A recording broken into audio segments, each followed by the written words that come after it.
Alam mo ba ang 50-30-20 rule? Napakasimple at epektibong paraan ito para sa tamang pamamahala ng iyong pera.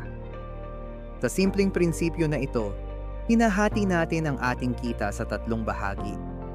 50% para sa mga pangangailangan, 20% para sa mga luho, at 20% para sa ipon o pagbabayad ng utang. Unahin natin ang 50%.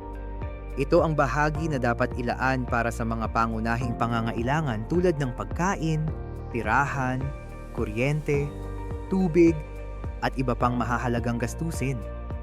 Mahalaga na ang mga ito ang unang unahin sa iyong budget. Kapag hindi mo ito naayos, tiyak na magkakaroon ka ng problema sa iyong pang-araw-araw na buhay. Ngayon, dumako tayo sa 30%.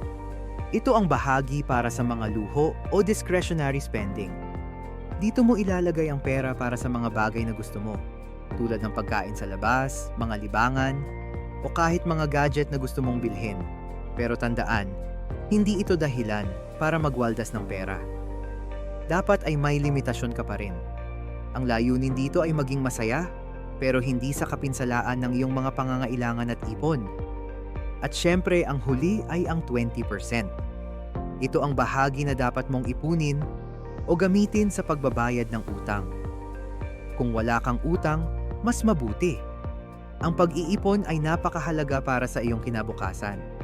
Maaaring ito ay para sa emergency fund, retirement, o kahit para sa mga pangarap mong proyekto. Ang pagkakaroon ng sapat na ipon ay nagbibigay sa iyo ng seguridad at kapayapaan ng isip. Ngunit paano mo ito maisasagawa? Una, kailangan mong malaman ang iyong kabuuang kita. Pagkatapos, hatiin ito ayon sa 50-30-20 rule. Kung ang kita mo ay 30,000 pesos, ang 15,000 pesos ay para sa mga pangangailangan, 9,000 pesos para sa mga luho, at 6,000 pesos para sa ipon o utang. Minsan, mahirap sundin ang ganitong sistema, lalo na kung may mga hindi inaasahang gastusin.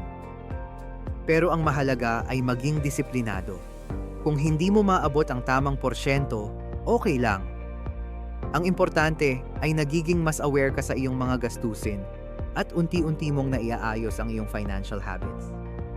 Isipin mo na lang, sa bawat pisong ginagastos mo, may layunin ito. Ang 50-30-20 rule ay hindi lang basta formula, ito ay isang mindset. Sa tamang diskarte, makakamit mo ang financial freedom na iyong pinapangarap. Kaya simulan mo na ang iyong financial journey ngayon.